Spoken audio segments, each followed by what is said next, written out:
इस वक्त की बड़ी खबर सामने आ रही है, जहां पर सीएए को लेकर नोटिफिकेशन जारी हो चुका है। नागरिकता संशोधन अधिनियम 2019 जारी हुआ।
तो सीए को लेकर नोटिफिकेशन जारी हो गया है। नागरिकता संशोधन अधिनियम 2019 जारी कर दिया गया है। नागरिकता संशोधन अधिनियम एक ऐसा कानून है जिसके तहत दिसंबर 2014 से पहले 3 पड़ोसी देश पाकिस्तान, बांग्लादेश और अफगानिस्तान से भारत में आने वाले 6 धार्मिक अल्पसंख्यकों हिंदू, सिख, बौद्ध, जैन, पारसी और ईसाई को नागरिकता दी जाएगी।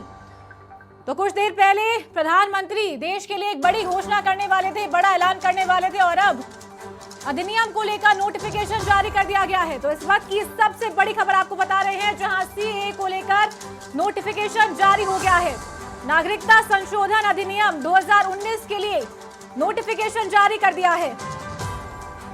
लोकसभा चुनाव से पहले एक बड़ा ऐलान प्रधानमंत्री ने देश के लिए किया है। सीएए को लेकर नोटिफिकेशन जारी हो गया है। नागरिकता संशोधन अधिनियम 2019 जिसे लेकर नोटिफिकेशन जारी कर दिया है। बड़ी घोषणा लोकसभा चुनाव से पहले देश के लिए की गई है। 6 धर्मों के अल्पसंख्यकों को नागरिकता मिलेगी।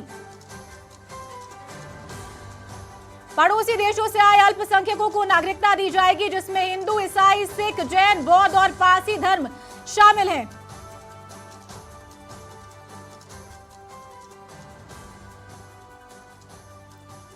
तो केंद्रीय गृह मंत्री अमित शाह कई बार अपने चुनावी संबोधन में सीए को लेकर बात रखते नजर आए हैं और अब लोकसभा चुनाव से पहले ये बड़ा ऐलान आज किया गया है। हिंदू, ईसाई, सिख, जैन, बौद्ध और पारसी धर्म, जो कि 3 देश यानी कि पाकिस्तान, अफगानिस्तान और बांग्लादेश के लोग जो भारत में आएंगे, उनके लिए ये नागरिकता संशोधन अधिनियम के तहत नोटिफिकेशन जारी हुआ है।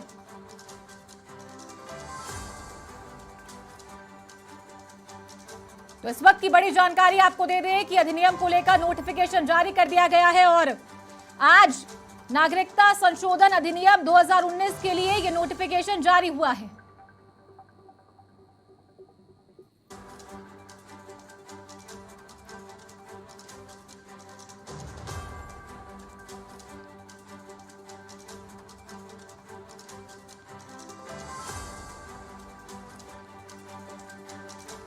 तो सिटीजनशिप अमेंडमेंट एक्ट यानी कि सीएए, इसके लिए अधिनियम जो बनाया गया था 2019 में, इसके लिए नोटिफिकेशन आज जारी कर दिया गया है और नागरिकता संशोधन कानून इसे कहा जाता है। पाकिस्तान, बांग्लादेश, अफगानिस्तान से आए गैर मुस्लिम शरणार्थियों को नागरिकता मिलने का रास्ता अब साफ हो जाएगा। तो यह अधिसूचना देश भर में आज लागू कर दी गई है और हाल ही में इसका ऐलान भी हुआ है।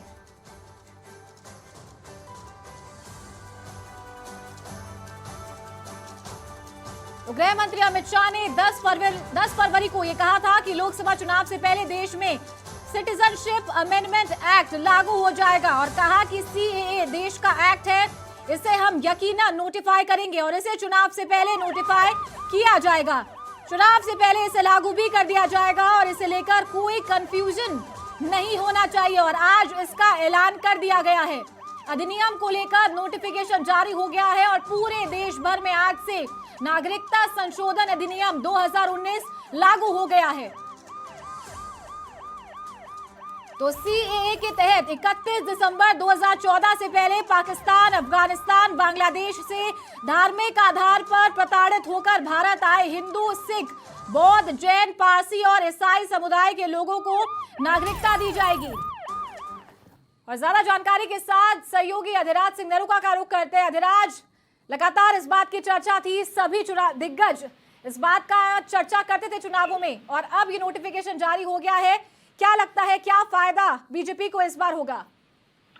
देखिए चारू, ये बीजेपी के शुरू से एजेंडे में रहा है। जनसंघ के जमाने से बीजेपी इस बात को दोहराती रही है कि जो हमारे अल्पसंख्यक जो भाई हैं, जो बांग्लादेश में, अफगानिस्तान में, पाकिस्तान में है और वहां पर उनको प्रताड़ित किया जाता है, और वो अगर भारत में आना चाहते हैं तो हम उनको नागरिकता देंगे। और लेकिन ये शुरुआत कब होती है कि जब 2014 में स्पष्ट बहुमत से बीजेपी की सरकार बनती है केंद्र में, और 2016 में ये सीएए लाया गया। ये अमेंडमेंट है, ये नागरिकता संशोधन जो कानून था, ये 2016 में लोकसभा में लाया गया। लोकसभा में ये पास हुआ, लेकिन राज्यसभा में बीजेपी के पास बहुमत नहीं था, तो इसके चलते ये अटक गया। फिर 2019 में जब मोदी सरकार स्पष्ट प्रचंड बहुमत से आई और तमाम राज्यों में बीजेपी की सरकारें बनी, तो फिर से ये लोकसभा में पास हुआ, राज्यसभा में पास हुआ, और 10 मई 2020 को राष्ट्रपति ने भी इसको मंजूरी दी। लेकिन अचानक से जब कोरोना आया और कोरोना के चलते जिस तरीके से देश भर में विरोध प्रदर्शन भी चल रहे थे, तमाम जो मुस्लिम समुदाय हैं, संगठन हैं, वो इस सीएए का विरोध कर रहे थे, और कोरोना के चलते इसको पोस्टपोन कर दिया गया, इसको इसमें देरी हो गई, इसको लागू नहीं किया गया। लेकिन आज इसको चुनाव से पहले, क्योंकि बात के संकेत तमाम बड़े नेता दे रहे थे कि इस तरीके से इसका जो है नोटिफिकेशन वो जारी किया जाएगा, इसको लागू किया जाएगा। फायदा किस तरीके से होगा, क्योंकि जिस तरीके से ये पूरा मामला उठा, हालांकि ये कानून किसी धर्म के खिलाफ नहीं है, किसी मजहब के खिलाफ नहीं है, ये सिर्फ और सिर्फ जो बांग्लादेश, पाकिस्तान और अफगानिस्तान में जो अल्पसंख्यक है, हिंदू और बौद्ध हो, चाहे वो सिख हो, ईसाई हो, अगर वो भारत आना चाहते हैं तो उनको नागरिकता दी जाएगी। और भारत की ये शुरू से परंपरा रही है कि हम शरणार्थियों को अपनाते रहे हैं, तो उस परंपरा पर बीजेपी चलने वाली है। सियासत में अगर इसकी बात की जाए तो सीएए को हमेशा बीजेपी ने भुनाने का काम किया है कि हम वो लोग जो आजादी के बाद बंटवारे के दौरान वो लोग वहां रह गए थे, वहां पर उन्होंने विश्वास किया, लेकिन उन पर वहां अत्याचार किया जाता था, तो हम उनको नागरिकता यहाँ पर देंगे। और पहले से भी इस तरीके की सरकारों ने पहल की थी, लेकिन कहीं ना कहीं जिस तरीके से 2020 में इसका विरोध हुआ, 2019-20 में जिस तरीके से बड़े स्तर पर देश भर में शाहीन बाग की तर्ज पर जो मूवमेंट हुए, आंदोलन हुए, उसके बाद से लगातार सियासत गरमाई और उस वक्त कोरोना के चलते होल्ड किया गया। लेकिन इसका कहीं ना कहीं अगर राजनीति से जोड़कर देखा जाए तो सियासत में बीजेपी को उसका फायदा होगा, क्योंकि बीजेपी लगातार जो अपने एजेंडे हैं उनको लगातार पूरे करे, चाहे 370 की बात हो, चाहे आचार संहिता जो है वो भी किसी भी वक्त लागू हो सकती है। 45 दिन पहले आचार संहिता लगती है। हालांकि अभी चुनावों की तारीख का ऐलान नहीं हुआ है, लेकिन यही समय जो है वो बताया गया था आचार संहिता लगने का, और अब ये बड़ा ऐलान हुआ है। इसके बाद जिस तरीके से पहले आंदोलन हुए थे, अब भी हो सकते हैं, अब भी इसका प्रदर्शन देखा जा सकता है। देखिए निश्चित तौर पर, क्योंकि जो संगठन थे खास तौर पर मुस्लिम समाज से जुड़े हुए, उन्होंने विरोध किया था। हम सब ने देखा था कि किस तरीके से शाहीन बाग के तौर पर दिल्ली हो चाहे दूसरे राज्यों में हो, विरोध किया गया, बहुत बड़े मूवमेंट हुए थे और लगातार लोगों को परेशानी भी हुई, और सरकार उसकी वजह से पीछे नहीं हटी थी। उस दौरान कोरोना आया और कोरोना के चलते पूरी दुनिया कहीं ना कहीं प्रभावित हुई, उसके चलते इसको भी होल्ड किया गया। लेकिन कहीं ना कहीं अब लगता है कि जिस तरीके से केंद्र सरकार ने इसको लागू किया है, तो सरकार की अपने स्तर पर पूरी तैयारी है कि इसको किस तरीके से वो देखेगी, क्या तमाम लोगों को समझाने में कामयाब हो पाएगी जो लोग इसका विरोध कर रहे हैं। हालांकि पहले से भी बार बार समझाइश की कोशिश की गई थी, उनको समझाने का प्रयास भी किया गया था कि किसी धर्म के खिलाफ नहीं है, भारत के किसी मुस्लिम के खिलाफ नहीं है, ये उन लोगों के लिए है जो वहां पर परेशान है, पीड़ित हैं और वो भारत आना चाहते हैं, यहाँ की नागरिकता लेना चाहते हैं। ये कानून उन लोगों के लिए है।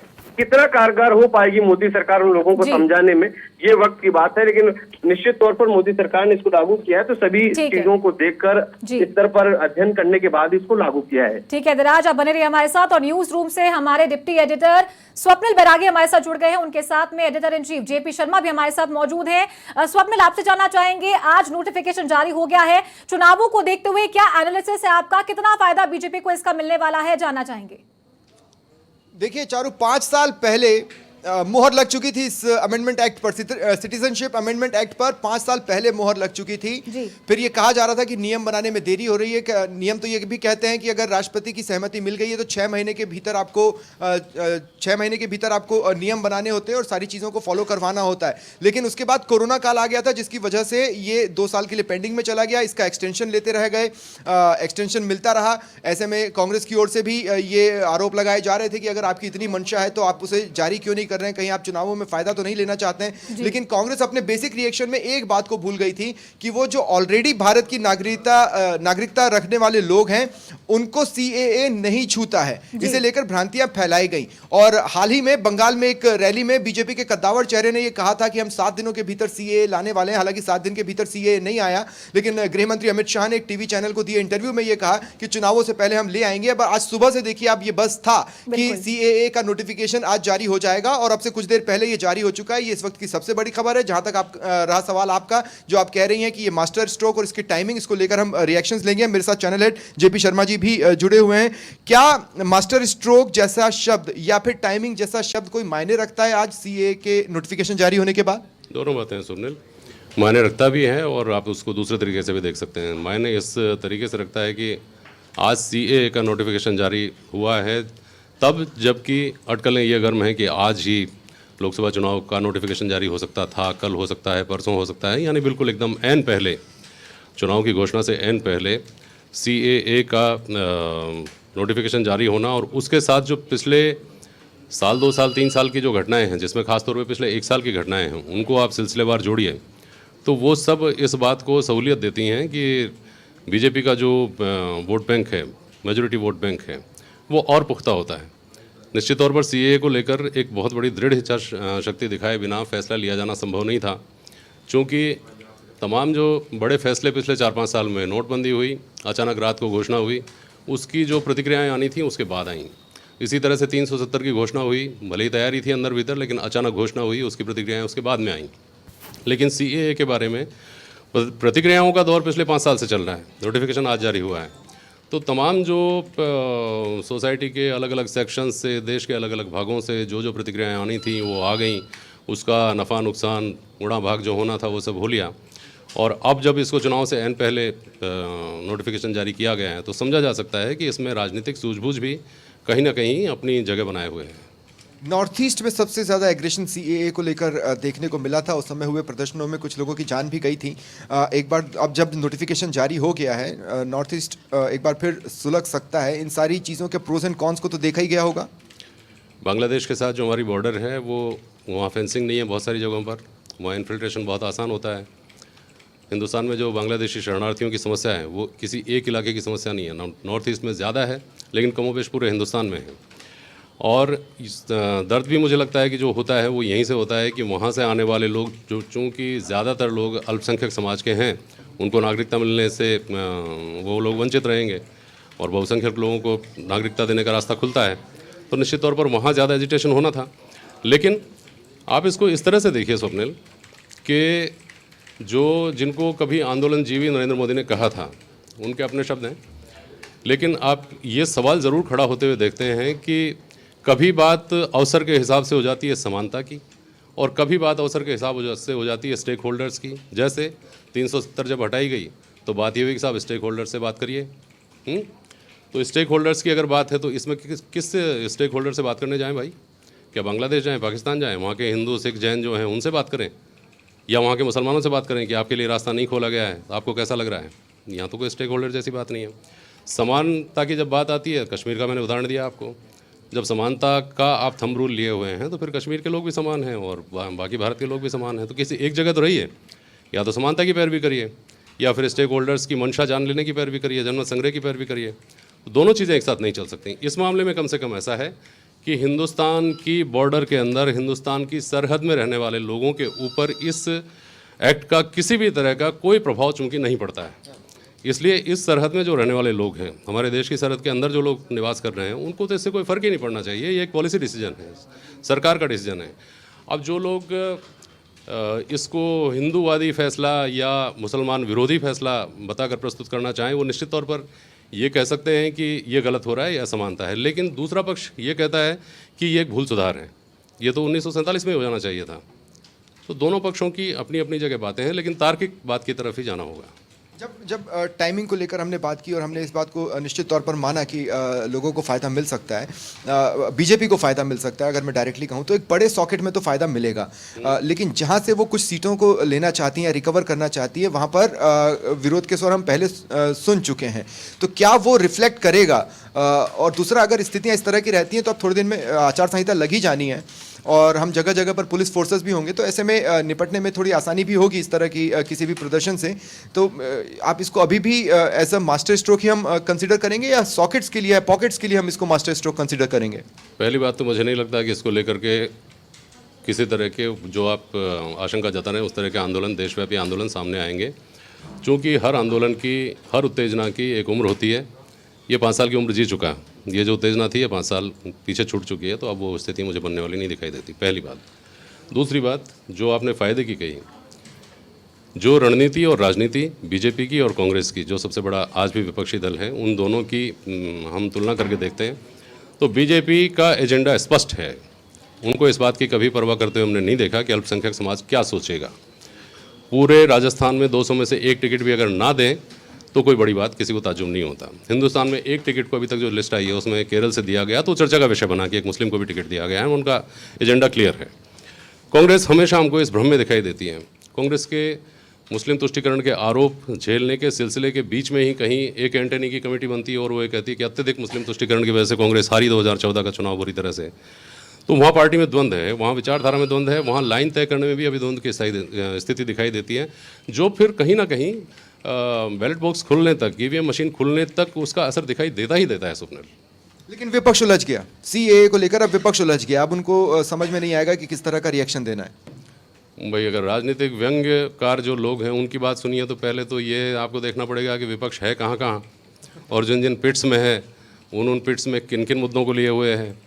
तो उन सारे पिट्स को इकट्ठा करना और उनमें फिर एक मुद्दे को सब जगह धार दे करके लोगों के बीच में लेकर के जाना, मुझे लगता है कि अभी इन 2 महीने 3 महीने में तो संभव नहीं है। और अगर हम क्रोनोलॉजिकली देखें तो पहले तो राम मंदिर में रामलला की प्राण प्रतिष्ठा होना और उसके बाद अब सीएए। शुरू में कहा आपको कि पिछले 1 साल की जो घटनाएं हैं वो बीजेपी का जो मेजोरिटी वोट बैंक है, जो क्लियर कट है, एलानिया है, और वो गर्व के साथ कहते हैं कि ये हमारा वोट बैंक है, हम इस वोट बैंक को रिप्रेजेंट करने वाली पार्टी हैं। ये घटनाएं सारी, ये घटनाक्रम सारा, ये सारा बीजेपी के वोट बैंक को मजबूत करता है। ये 370 अकेले अपने दम पे लाने की बात को बल देता है या 400 से ऊपर चले जाने की बात को बल देता हुआ दिखाई देता है। और सीएए इनके कोर एजेंडे में भी शुमार था। अब बात है एनआरसी और यूसीसी। इसका सार जो मुझे समझ में आता है वो ये समझ में आता है कि राम मंदिर का वादा था, राम मंदिर बना दिया। सीएए का वादा था, सीएए लागू कर दिया, नोटिफिकेशन जारी कर दिया। 370 हटाने का बोला था, 370 हटा दिया। समान नागरिक संहिता एक चीज बची है। मुझे लगता है कि जो बीच दिल्ली से हमारी सहयोगी ज्योति सिंह भी जुड़ गई है, उनका रुख कर लेते हैं। ज्योति, जल्दी समान नागरिक संहिता लागू हो। नोटिफिकेशन जारी हो चुका है और स्वप्निल बैरागी डिप्टी एडिटर न्यूज रूम से हमारे साथ जुड़े हुए हैं। स्वप्निल, अगर कुछ बातचीत आप करना चाहें, कुछ पूछना चाहें ज्योति से।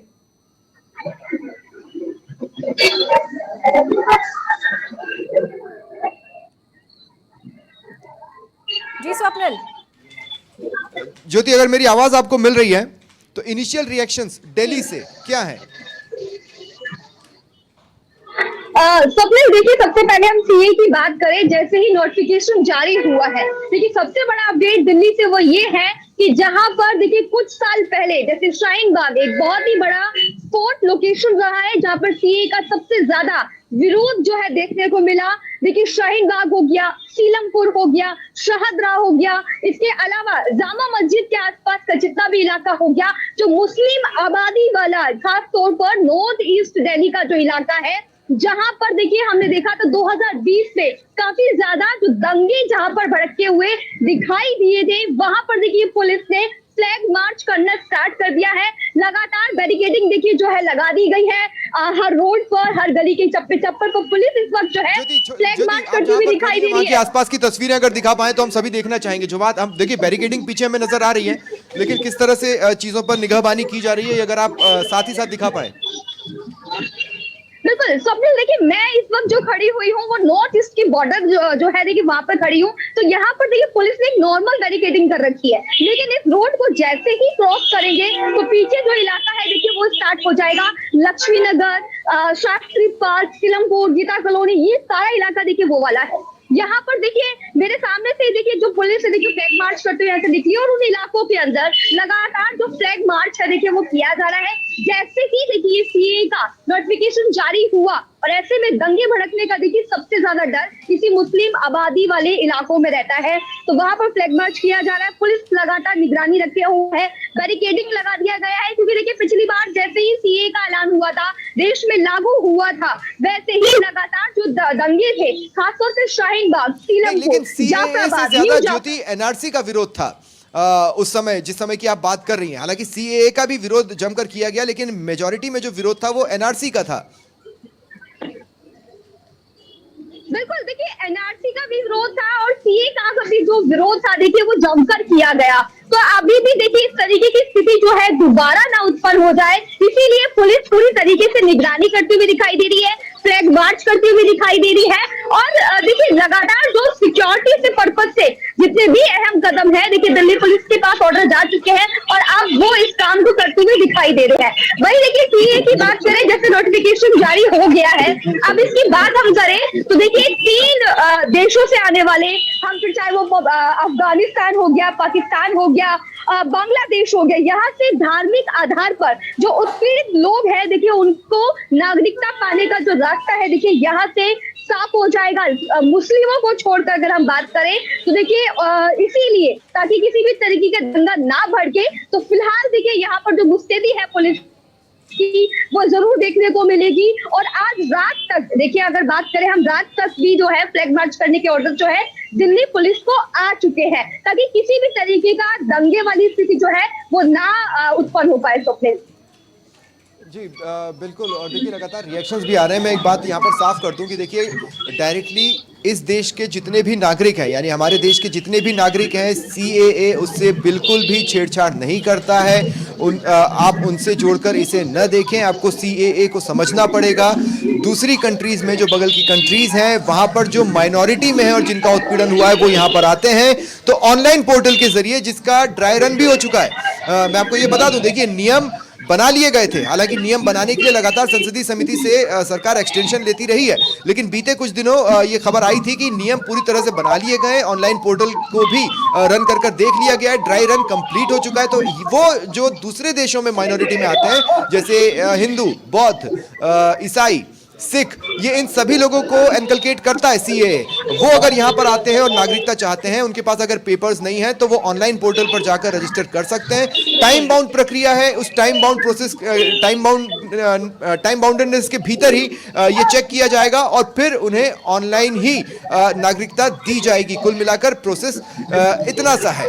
मैं बार बार कह रहा हूँ इस बात को कि 5 साल पहले सीएए पर मोहर लग गई थी, लेकिन फिर कोरोना काल आया था, कोरोना काल की वजह से चीजें डिले हो गई और उसके बाद ये माना जा रहा था कि बीजेपी इसे कब लेकर आती है। आप इसे निश्चित तौर पर इलेक्शन के समय से आप जोड़कर इसे देख सकते हैं। चुनावों से पहले एक बड़ी घोषणा, चुनावों की बात है, चुनावों का समय है। एक बात आपसे जानना चाहूंगी, जब सीए को लेकर विरोध हुआ था दिल्ली में, जब कानून बना था, तब कांग्रेस ने भरपूर सपोर्ट यहाँ माइनॉरिटीज को दिया था और अब भी चुनावों का समय है। क्या लगता है, एक बड़ा वोट बैंक कांग्रेस हमेशा साथी आई है माइनॉरिटी को लेकर के, क्या नुकसान बीजेपी को होगा इससे? देखिए आप जिस वर्ग की बात कर रही हैं वो बीजेपी का कोर वोटर तो वैसे भी नहीं माना जाता है चारू, और आप राजनीतिक पंडितों से बात भी करेंगे, ज्योति भी मेरी इस बात से सहमत होंगी कि ये जो निर्णय लिया गया है ये उस कोर वोट बैंक को सोचकर नहीं लिया गया जो कि कांग्रेस का वोट बैंक है। बीजेपी वैसे भी जानती है कि इनका साथ मिल भी सकता है, नहीं भी मिल सकता है, और बीजेपी अपने किसी भी निर्णय में इस आधार पर अपने आप को रोकती नहीं है। ऐसे में कांग्रेस ने पिछली बार जिस तरह के इनिशियल रिएक्शंस दिए थे, इस बार वैसे रिएक्शंस नहीं दे सकती, क्योंकि इन 5 सालों में ये स्थिति सभी को समझ में आने लगी है। अब आम लोग भी समझने लगे हैं कि ये देश में मौजूद लोगों की नागरिकता से छेड़छाड़ नहीं करता है, बल्कि बाहर से जो शरण लेने के लिए जो लोग आए हैं उनकी नागरिकता की ये बात करता है। बेशक उसमें मुस्लिम्स नहीं है, क्योंकि आप देखिए जिन कंट्रीज से आने वाले शरणार्थियों की बात की जा रही है वहां पर मेजॉरिटी मुस्लिम्स की है और वहां पर जो अल्पसंख्यक हैं वो अगर यहाँ पर आएंगे तो उनको नागरिकता देने का जो प्रोसेस है उसे फास्ट पेस में किया जाएगा। तो ऐसे में आप जो कह रही हैं, कांग्रेस निश्चित तौर पर विपक्ष अपने रिएक्शंस को इस तरीके से डेवलप करने की कोशिश करेगा कि एक मैसेज जाए मुस्लिम्स के बीच में, लेकिन अगर सीएए को अगर अच्छे से पढ़ा जाए और समझाया जाए तो मुझे नहीं लगता कि इसका कोई बहुत बड़ा बेनिफिट विरोध के रूप में या मुस्लिम वोट बैंक के रूप में कांग्रेस उठाने की स्थिति में है, क्योंकि अभी तो कांग्रेस को पहले खुद को संभालना है, उनके साथ आ रहे लोगों को संभालना है। कहीं से भी कांग्रेस और उसके लिए कोई बहुत खुशखबरी नहीं आ रही है। कांग्रेस से 100 लोग जा रहे हैं तो गिनती के 2 या 3 चेहरे ही कांग्रेस में आए हैं। ऐसे में कांग्रेस किस तरह के रिएक्शन को लेकर सामने आती है, ये देखने वाली बात होगी। कांग्रेस संभला हुआ रिएक्शन कुछ इस तरह का दे सकती है कि इसमें अगर आप मुस्लिम्स भी जोड़ देते तो क्या हो जाता। तो इसका जवाब बहुत सिंपल है कि अगर वो लोग भी शरण लेने के लिए आ रहे हैं तो जो रूटीन प्रोसीजर चलता है ना देश में नागरिकता देने का, वो साथ ही साथ चल रहा है। ये फास्ट प्रोसेस सिर्फ उन लोगों के लिए हो रहा है जो दूसरे देशों से आ रहे हैं और जो वहां पर माइनॉरिटी में है।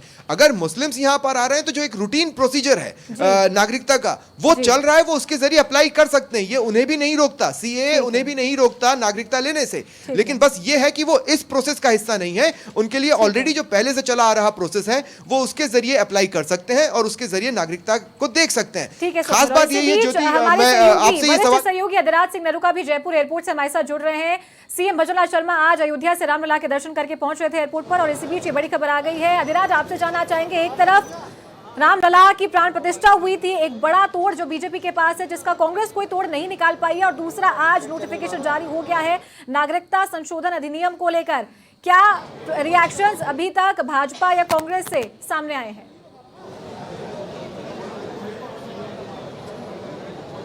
देखिए चारू, निश्चित तौर पर सीएए किस तरीके से राजस्थान के पूरे देश में जिस तरीके की राजनीति का केंद्र बना, 2016 में जब मोदी सरकार ने लोकसभा में इस कानून को पेश किया, जो संशोधन था नागरिकता संशोधन का ये कानून था, और लोकसभा में ये पास हुआ लेकिन राज्यसभा में अटक गया क्योंकि राज्यसभा में बीजेपी के पास बहुमत नहीं था। लेकिन 2019 में जब केंद्र में मोदी की सरकार फिर से रिपीट हुई और कई राज्यों में बीजेपी की सरकार बनी, राज्यसभा में बीजेपी मजबूत हुई और 2019 में सीएए फिर से लाया गया और राज्यसभा और लोकसभा दोनों में वो पारित हुआ और 10 मई 2020 को राष्ट्रपति ने भी उसकी मंजूरी दी। लेकिन एक अचानक से जिस तरीके से कोरोना आया, कोरोना के चलते पूरी दुनिया कहीं ना कहीं लॉकडाउन रही और वो लागू नहीं हो पाया, उसमें देरी रही। लेकिन उस दौरान उसका विरोध चल रहा था देश भर में। कई जगह शाहीन बाग के तौर पर जो मुस्लिम संगठन थे वो सीएए का विरोध कर रहे थे। हालांकि बीजेपी की तरफ से, सरकार की तरफ से लगातार समझाइश की कोशिश की जा रही थी, लेकिन बावजूद वो आंदोलन बहुत बड़ा हो चुका था और कहीं ना कहीं उसको थामने में, उसको तोड़ने में या उनको समझाने में उस वक्त मोदी सरकार कामयाब नहीं हुई थी।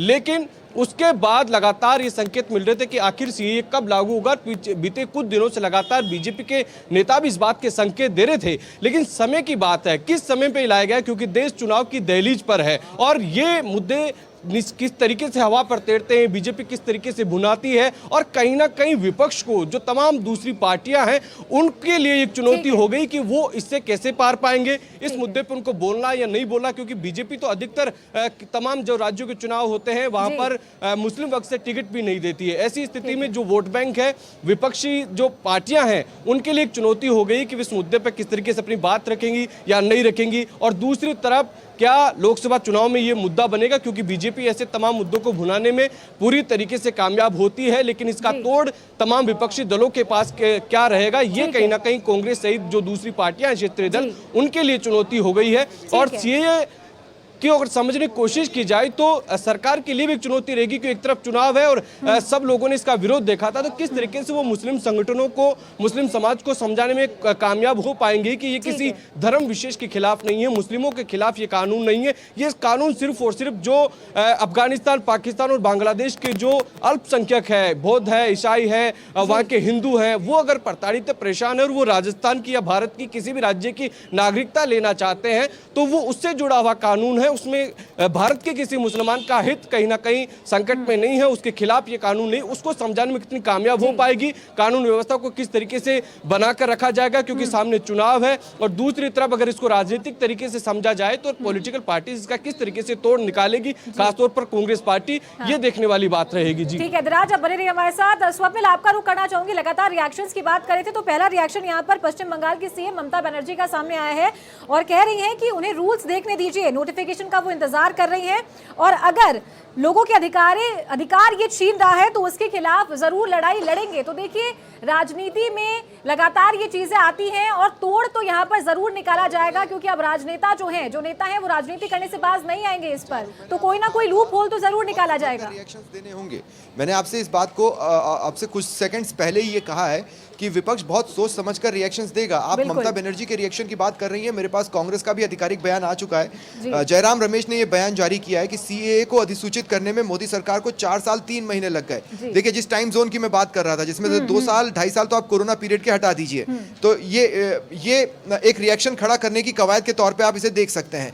इनका ये कहना है कि इसे अधिसूचित करने में इतना समय लिया गया, नियमों की अधिसूचना के लिए 9 बार एक्सटेंशन मांगने के बाद घोषणा की गई। इसका भी कारण मैंने आपको बताया कि क्यों इस तरह की नौबत आई थी। अब देखिए, वही मैंने कहा ना कि सिर्फ एक टाइमिंग को लेकर कांग्रेस बात कर सकती है, तो कांग्रेस ने कहा है कि जानबूझकर लोकसभा चुनाव से ठीक पहले का समय चुना गया है।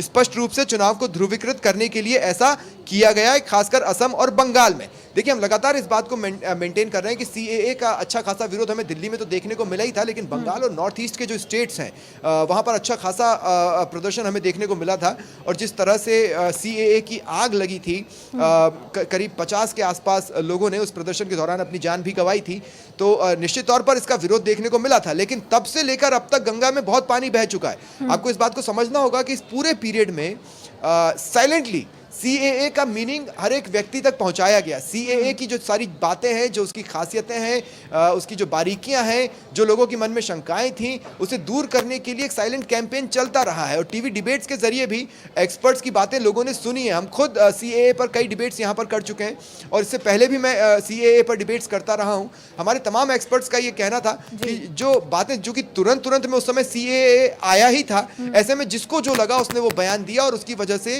जो प्रदर्शन की कड़ी थी वो बढ़ती चली गई थी। लेकिन अब स्थितियां वैसी नहीं है। ऐसे में विपक्ष को किस तरह का रिएक्शन देना है, इसे ड्राइंग बोर्ड पर बैठकर रीडिजाइन करने की जरूरत थी।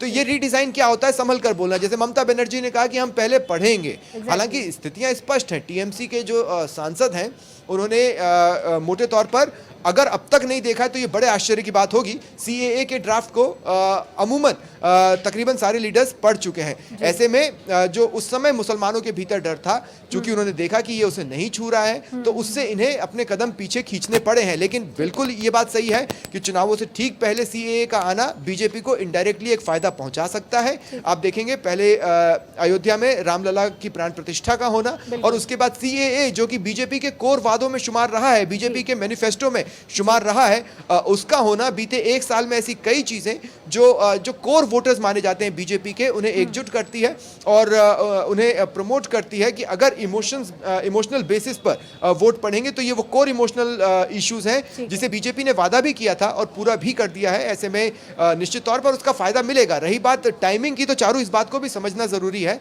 कि आप किसी भी सरकार को उठाकर देख लें, चाहे किसी स्टेट की या सेंटर की गवर्नमेंट को आप देख लें, चुनावों से ठीक पहले अपने स्लीव्स में, अपने कॉलर में, अपनी जेब में एक ऐसी घोषणा वो हमेशा रखते हैं जिसका फायदा डायरेक्टली चुनावों में मिले। यूपीए का जब शासन था, मुझे बहुत अच्छे से याद है, 2008 जो पूरा था वो परमाणु समझौते पर लड़ते हुए बिताया गया और 2009 में मनमोहन सिंह की छवि, मनमोहन सिंह के चेहरे पर यूपीए मैदान में उतरी और दोबारा सत्ता में आने में सफल रही। लेकिन अगर आप देखेंगे प्रदेश में भी गहलोत, हम लगातार जो भी नई सरकार आती है वो पिछली सरकार के 6 महीने के जो डिसीजंस होते हैं उसे क्यों रिव्यू करती है, क्योंकि चुनाव नजदीक आते आते बहुत सी घोषणाएं होती हैं जिसको ये देखना जरूरी है कि कहीं वो बजट के हिसाब से मुफीद बैठ रही है कि नहीं, उसकी जरूरत है या नहीं। इस तरह के लोक लुभावन फैसले चुनावों के आसपास लिए जाते हैं। लेकिन अब सीएए को देखिए, ये लोक लुभावन फैसले से ज्यादा एक मास्टर स्ट्रोक इसलिए है क्योंकि ये डायरेक्टली इस देश की बात नहीं कर रहा है, ये बात कर रहा है उन लोगों की जो दूसरे देशों में माइनॉरिटी में हैं और इस देश में शरण के लिए आ रहे हैं। जी स्वप्निल, हमारे वरिष्ठ सहयोगी अधिराज भी हमारे साथ जुड़े हुए हैं डायरेक्टली एयरपोर्ट से, अगर आप कुछ बातचीत उनसे करना चाहें तो। अधिराज, देखिए, दिन भर से माना जा रहा था कि कभी भी ये घोषणा हो सकती है। अब जब ये घोषणा हो चुकी है, मुझे लगता है कि कांग्रेस की ओर से या विपक्ष की ओर से ये रिएक्शंस के चुनावों को देखते हुए लिया गया। इसमें वजन इसलिए नहीं है क्योंकि हर सरकारें ये करती हैं, लेकिन हमें ये बात नहीं भूलनी चाहिए कि इन 5 सालों में से 2-2.5 साल जो एक्सटेंशन लेना पड़ा उसकी मुख्य वजह तो कोरोना थी, जबकि आप ही विरोध कर रहे थे। नहीं तो ये सारा जो मसला है ये 2019-2020 में ही क्लियर हो चुका होता।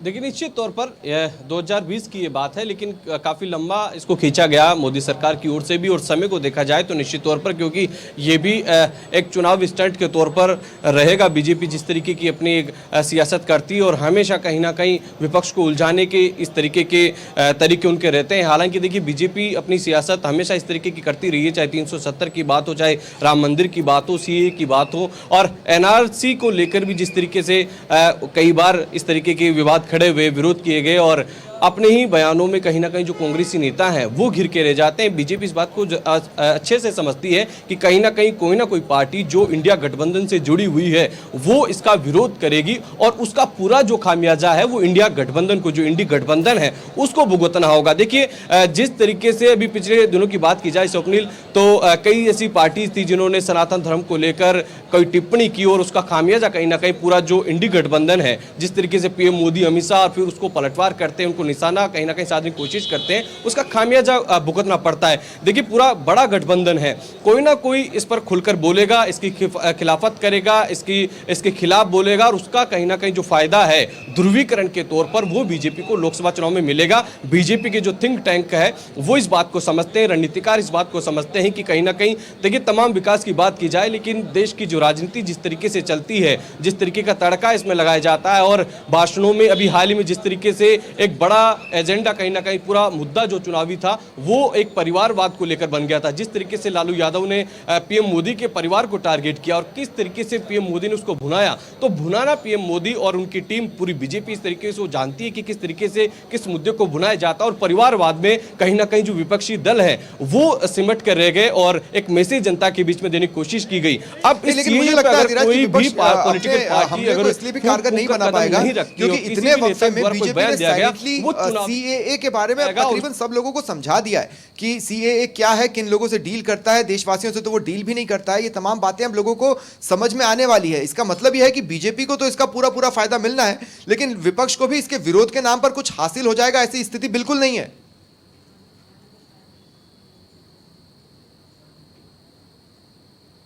हो या नहीं हो, कहीं ना कहीं जो अपना एक कोर वोटर होता है, जो मजबूत वोट बैंक होता है, उसका एक प्रेशर रहता है, एक दबाव रहता है। अगर ये सब चीज़ें हैं कि क्या जो बड़े जो संगठन हैं, मुस्लिम संगठन हैं, वो इसका किस तरीके से विरोध करते हैं, क्या इसका समर्थन करते हैं, क्या वो समझने की कोशिश करेंगे, या फिर जो जिस तरीके से बार बार आरोप लगाते हैं, देखिए ओवैसी है वो इस पर खुलकर बोलेंगे, वो किस तरीके से इसको पूरी हवा देते हैं, किस तरीके का वातावरण बनता है, क्योंकि सामने चुनाव है, और काफ़ी हद तक जो तमाम मुस्लिम संगठन हैं वो भी इस बात को अब समझने लगे कि सीएए जो है उससे भारत के मुसलमान को किसी तरीके का कोई नुकसान नहीं है, ये नागरिकता से जुड़ा है। लेकिन जब सीएए का मूवमेंट हुआ, जब आंदोलन हुआ, तो सीएए से ज्यादा एनआरसी इशू था। एनआरसी को लेकर कहीं ना कहीं जो भ्रमित किया गया और ये धारणा बनी, तमाम तरीके की भ्रांतियां हुई कि इससे भारत के मुसलमान की जो नागरिकता है वो खत्म होगी, इस तरीके की भ्रांतियां थी, और उस वक्त उनको दूर करने में कहीं ना कहीं मोदी सरकार कामयाब नहीं हुई थी। और हम इसको एक चुनावी एजेंडा नहीं कह सकते कि चुनावों के चलते मोदी सरकार लेकर आई। ये तो 2019 में लाया गया था, जब बीजेपी की सरकार आई थी, मोदी सरकार जब दूसरी बार स्पष्ट बहुमत से जीत कर आई थी, उसी दौरान ये लेकर आई गया था और उसी दौरान लागू किया जा सकता था। लेकिन उसका विरोध जिस तरीके से हुआ, जिस तरीके से भ्रांतियां फैलाई गई, देश में बड़े मूवमेंट हुए, कई पूर्वोत्तर में बहुत ज़्यादा प्रभावित हुआ, दिल्ली में भी इसका नुकसान हुआ, तो वो एक बड़ा कारण रहा। लेकिन ये कहीं ना कहीं चुनावी चौसर पर इस तरीके का फैसला आना विपक्षी दलों के लिए जरूर चुनौती रहेगी कि वो किस तरीके से इस पर अपना रुख रखते हैं, किस तरीके से चुनाव में इसे बचते हैं, क्या उनकी बयानबाजी रहेगी, काफ़ी कुछ तय करेगी। नहीं तो यहीं से लोकसभा चुनाव की दिशा और चुनाव का जो एजेंडा है वो सीए के इर्द गिर्द घूमता रहेगा। जी बिल्कुल, और देखिए इसीलिए हम बार बार इस बात को स्पष्ट भी करते जा रहे हैं साथ ही साथ कि देश में जो मौजूदा नागरिक हैं, सीएए उनको डील नहीं करता है। ये उन लोगों की बात करता है जिनके पास पेपर्स नहीं है, दूसरी कंट्रीज़ से यहाँ पर शरण लेने के लिए आए हैं, खासकर जो नेबरिंग कंट्रीज़ हैं, पाकिस्तान की ये बात करता है, श्रीलंका की भी काफ़ी हद तक ये बात करता है। इसके अलावा अगर आप देखेंगे बांग्लादेश और अफ़गानिस्तान, यहाँ जो लोग माइनॉरिटीज़ में हैं वो यहाँ आते हैं, और अगर उनके पास पेपर्स नहीं है तो वो सीएए के लिए जो प्रोसेस तैयार किया गया है, ऑनलाइन एक पोर्टल है, ऑनलाइन पोर्टल पर ये लोग रजिस्टर करेंगे। अगर इनके पास पेपर्स नहीं है तो उनकी सुनवाई के लिए टाइम बाउंड चीज़ें की गई हैं, एक टाइम निर्धारित किया गया है, उसी में उस पर डिसीजन लिया जाएगा और उसके आधार पर नागरिकता देनी है या नहीं इसका फैसला लिया जाएगा। आप ये ज़रूर कह सकते हैं कि दूसरे देशों से आए शरणार्थियों के लिए ये फास्ट ट्रैक करेगा जो उन कंट्रीज़ में माइनॉरिटी में है, लेकिन जो दूसरे ज़रिए से आए हैं उनको घबराने की ज़रूरत नहीं है। उनके लिए प्रोसेस क्लोज नहीं हुआ है। जो पुराना प्रोसेस है उस प्रोसेस के ज़रिए वो अभी भी नागरिकता के लिए अप्लाई कर सकते हैं और जो तरीका है जितना समय लगता है उसके हिसाब से उनकी नागरिकता पर भी फैसला साथ ही साथ होना है। जहां तक बात आखिरी सवाल मैं आपसे लेना चाहूंगी, जो भी आपका एनालिसिस है उसके तौर पर, एक राम मंदिर का मास्टर स्ट्रोक यहां पर खेला गया है, बड़ा मुद्दा था, और दूसरा अब सीए पर यहां पर नोटिफिकेशन जारी कर दिया गया है। आचार संहिता कभी भी लग सकती है, क्या उससे पहले एक और मास्टर स्ट्रोक यहां पर मोदी गवर्नमेंट खेल सकती है? चुनावों को देखते हुए कोई बड़ा फैसला, बड़ा ऐलान देश हित में जनता के लिए कर सकती है? क्योंकि लगातार चर्चाएं पेट्रोल डीजल पर वैट कम करने को लेकर के थी, उनके जो चार्जेस है कम करने को लेकर थी, एमएसपी को लेकर भी थी और यूसीसी को लेकर भी थी। यूसीसी तो फिलहाल नहीं हो सकता जी।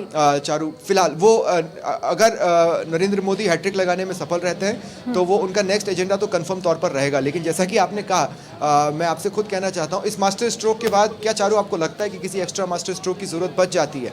ये इसे मास्टर स्ट्रोक इसीलिए कहा जा रहा है क्योंकि ये स्ट्रोक्स का स्ट्रोक्स है। आप इस तरीके से सोचिए, देखिए कि पिच पर आगे निकलकर सीधे स्ट्रेट में छक्का लगाया गया है। ये उस तरह का कदम है, आपको इस तरीके से इसे देखना होगा। होने को क्या नहीं हो सकता? आप ये कह रही हैं कि क्या पेट्रोल डीजल के प्राइस कम किए जा सकते हैं? वो तो स्टेट गवर्नमेंट्स भी चुनाव फैसला ले सकती है वैट को कम कर क्योंकि अधिकतर राज्यों में बीजेपी की सरकार है। तो वो फैसला स्टेट लेवल पर भी हो सकता है। उसके लिए क्या नेशनल लेवल पर किसी तरह की घोषणा की जाएगी और विपक्ष को ये मौका दिया जाएगा कि ये इलेक्शन फ्रेंडली लोक लुभावन फैसला लिया गया? मुझे नहीं लगता, मुझे उसकी संभावना कम लगती है। जहाँ तक एमएसपी की बात है, हो सकता है, राजनीति संभावनाओं का खेल है, हो सकता है उस पर भी कुछ देखने को मिले, लेकिन कंफर्म तौर पर नहीं कहा जा सकता। लेकिन सबसे बड़ा जो मास्टर स्ट्रोक होना था वो मास्टर स्ट्रोक खेल लिया गया है। वो मास्टर स्ट्रोक इस वक्त चल दिया गया है। सीएए का नोटिफिकेशन जारी हो चुका है। ठीक है स्वप्निल, और हमारे साथ बीजेपी मुख्यालय से सहयोगी सतवीर सिंह भी जुड़ गए हैं। सतवीर, आप मौजूद हैं यहाँ पर। सीएए के ऊपर नोटिफिकेशन जारी कर दिया गया है, कार्यकर्ताओं का, नेताओं का क्या कुछ रिएक्शन देखने को मिल रहा है यहाँ? जी देखिए, रिएक्शन की जो बात है वो हम लोगों से बात करेंगे। बीजेपी मुख्यालय पर मैं यहाँ पर खड़ा हूँ और जिस तरीके से यहाँ का नजारा मैंने बताया कि कुछ धीरे धीरे जो लोग हैं वो भी यहाँ पर आते हुए नजर आ रहे हैं। पहले बात करने की यहाँ पर कोशिश लगातार करेंगे। सर, अब किस तरह देखते हैं जिस तरीके से नोटिफिकेशन जारी हुआ है, क्या कुछ लगता है आपको, किस तरह से आपके लोग? देखिए, ये बहुत ही स्वागत योग्य कदम है माननीय मोदी जी का। हिंदुस्तान में रह रहे पाकिस्तान, अफगानिस्तान और बांग्लादेश से आए हुए शरणार्थी, जो कि वहाँ धर्म के आधार पर जिनके ऊपर कुठाराघात किया गया, जिनके महिलाओं के ऊपर अत्याचार किया गया, जबरन लड़कियों के साथ में बलात्कार किया गया, उनको अपना देश छोड़ करके, अपनी धरती छोड़ करके भाग करके हिंदुस्तान में शरण रहनी पड़ी।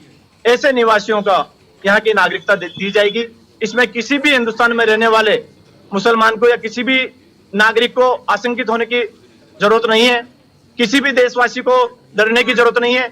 ये कानून सिर्फ उन लोगों के ऊपर लागू होगा जो बांग्लादेश, अफगानिस्तान और पाकिस्तान से, जिनको धर्म के आधार पे वहां मारपीट करके वहां से उनके ऊपर अत्याचार और अनाचार हुए, इस कारण से उनको देश छोड़ करके आना पड़ा। उन लोगों को नागरिकता दी जाएगी ताकि वो सम्मान से यहाँ पर रह सके। जैसे असमंजस की स्थिति की लगातार लोग सोच रहे हैं, जैसे नोटिफिकेशन जारी हुआ, तो आपको क्या लगता है किस तरह से आगे देश? देखिए, ये कई पॉलिटिकल लोगों की सोच है कि इस मामले में धर्म के आधार पर इसको एक एंगल दिया जाए और हिंदुस्तान में एक तनावपूर्ण स्थिति बनाने की कोशिश की जाए। परंतु किसी भी हिंदुस्तान वासी को डरने की जरूरत नहीं है, सोचने की जरूरत नहीं है। ये जो कानून है ये हिंदुस्तानियों के ऊपर लागू नहीं होता है, हिंदुस्तान में रह रहे उन शरणार्थियों के ऊपर लागू होगा जो 2014 से पहले यहाँ पर आए हैं हिंदुस्तान में। सर, आप क्या सोच सकते हैं जिस तरीके से अभी नोटिफिकेशन जारी हुआ? देखिए, भारतीय संविधान में धार्मिक समानता का अधिकार दिया गया है। बाहर से आए हुए अल्पसंख्यक लोगों को इसका फायदा मिलेगा और हिंदुस्तान में रह रहे लोगों को भी इसका फायदा मिलेगा। लेकिन जो घुसपैठ ये बाहर से आए हैं उन सब ने इस देश के माहौल को खराब किया है। आप बने रहिए हमारे साथ, और इसी बीच जोधपुर का एक बार रुख कर लेते हैं। हमारे सहयोगी भूपेंद्र बिश्नोई कुछ लोगों के साथ में हमें नजर आ रहे हैं, पाक विस्थापित लोग उनके साथ में नजर आ रहे हैं। जी भूपेंद्र, नोटिफिकेशन जारी कर दिया गया है सीए को लेकर, क्या कुछ कहना है यहाँ पर पाक विस्थापितों का? जी देखिए, जहां तक सीएए की बात करें तो यदि पूरे हिंदुस्तान में सबको फायदा मिलेगा तो वो जोधपुर और आसपास के रहने वाले हिंदू पाक विस्थापितों को मिलेगा। इतनी बड़ी संख्या में हिंदू पाक विस्थापित सालों से यहाँ रह रहे हैं, नागरिकता के लिए काफी बार उनको जो है कलेक्ट्रेट के चक्कर निकालते देखा गया। कलेक्ट्रेट के अलावा उन्हें काफी बार सीआईडी ऑफिस में जो है वेरिफिकेशन के लिए देखा गया। काफी परेशान हो रहे थे यहाँ के हिंदू पाक विस्थापित। पिछले लगभग 10 से 15 सालों से ये लोग जो है शहर के अलग अलग इलाकों में रहते हैं और बड़ी दयनीय स्थिति में, क्योंकि देखिए जिस इलाके में रहते हैं, डालीबाई इलाका हो या मगरा पुंजला इलाका हो, यहाँ दोनों जगह जो है इनकी बस्तियां में रहने की स्थिति बहुत दयनीय थी। सबसे अधिक फायदा हिंदुस्तान में पूरे देश में मिलेगा तो वो जोधपुर के आसपास के लोगों को मिलेगा। खासतौर से डालीबाई इलाके में जो बड़ी संख्या में पाक विस्थापित रह रहे हैं उन्हें फायदा मिलेगा, क्योंकि देखिए बच्चों को स्कूल में एडमिशन नहीं मिल रहा था। अस्पताल में जाओ तो निःशुल्क चिकित्सा नहीं मिल रही थी। अस्पताल में भर्ती होने से पहले डॉक्यूमेंट मांगे जा रहे थे, वो डॉक्यूमेंट इनके पास थे नहीं। हालांकि जो है कुछ दस्तावेजों के आधार पर थोड़ी बहुत चिकित्सा व्यवस्था मिल जाती थी, लेकिन झोला छाप डॉक्टरों के भरोसे ये लोग जो है अपना जीवन जो है व्यतीत कर रहे थे। तो सबसे अधिक फायदा अगर सीएए का देखा जाएगा तो पूरे हिंदुस्तान में सबसे अधिक पाक विस्थापित जोधपुर में रहते हैं और जोधपुर के आसपास के इलाकों के अलावा जैसलमेर, बाड़मेर और संभवतः कुछ इलाकों में बीकानेर में भी पाक विस्थापित रहते हैं। तो सबसे अधिक फायदा इन लोगों को जोधपुर और आसपास के इलाकों को मिलेगा। और कुछ ही देर में जो है, थोड़ी देर पहले मेरी बात हुई तो जश्न शुरू होने वाला है मोदी सरकार को धन्यवाद देने का। मोदी जिस तरीके से हजारों लोगों की जो मांग थी उसे जो है आज पूरा किया गया है। तो कुछ ही देर में डालीबाई इलाके के अलावा मगरा पुंजला बस्ती में जो है जश्न होने वाला है। ढोल नगाड़े मंगवा लिए गए हैं और सरकार का धन्यवाद कहने के लिए कुछ ही देर में जश्न शुरू होने वाला है। जी भूपेंद्र, अगर बात करें इस पूरे प्रोसेस की तो काफी ज्यादा स्मूथ ये प्रोसेस अब लग रहा है नोटिफिकेशन जारी होने के बाद, और इजीली लोग इसके लिए आवेदन कर सकते हैं ऑनलाइन। जी बिल्कुल, देखिए आवेदन ऑनलाइन हो चाहे ऑफलाइन हो, जिस तरीके से लोग परेशान हो रहे थे पाक विस्थापित, क्योंकि वहां से जिस दयनीय स्थिति में जो है वहां से ये भागकर आए हो या बॉर्डर क्रॉस करके आए हो या फिर अटारी बॉर्डर से आए, जो पहले ट्रेन चलती थी उससे आए, लेकिन जब यहाँ उन्होंने शरण ली, यहाँ उन्होंने जो है काफी बार हम लोगों ने भी जो है समाचार प्लस की टीम भी उनके पास पहुंची तो उनसे जब उनका दुखड़ा पूछा गया तो उन्होंने बताया कि उनको जो है ना तो पूरी शिक्षा मिल पाती है बच्चों को, क्योंकि जरूरी दस्तावेज नहीं होते तो स्कूलों में, सरकारी स्कूलों में भर्ती नहीं किया जाता। हालांकि कुछ एक जो मजदूरी के लिए आते थे वो जो है प्राइवेट स्कूलों में अपने बच्चों को भर्ती करवा रहे थे। अस्पताल में चिकित्सा सुविधा नहीं मिल पाती थी। उसके अलावा दर्जनों जो सरकार की योजनाएं हैं, चाहे महिला सशक्तिकरण की हो, चाहे जो है बेरोजगारों के लिए योजना हो, किसी भी योजना का फायदा हजारों सालों से अपनों के बीच में रह रहे इन पाक हिंदू विस्थापितों को नहीं मिल रहा था। और अब जो है कहीं ना कहीं आज एक बड़ा फैसला, इनके लिए इतनी बड़ी खुशी के अलावा कुछ हो ही नहीं सकता, इससे बड़ी कोई खुशी हो नहीं सकती। होली से पहले आज होली मनाई जा रही है पाक विस्थापितों की बस्ती में। देखिए उस बस्ती में जब जाते हैं तो अभी भी जो है पुराने जिस तरीके से झोंपड़े बने हैं, पुराने जो है बबूल की डालियों से जो है उनकी दीवार। ठीक है भूपेंद्र, आप बने रहिए हमारे साथ।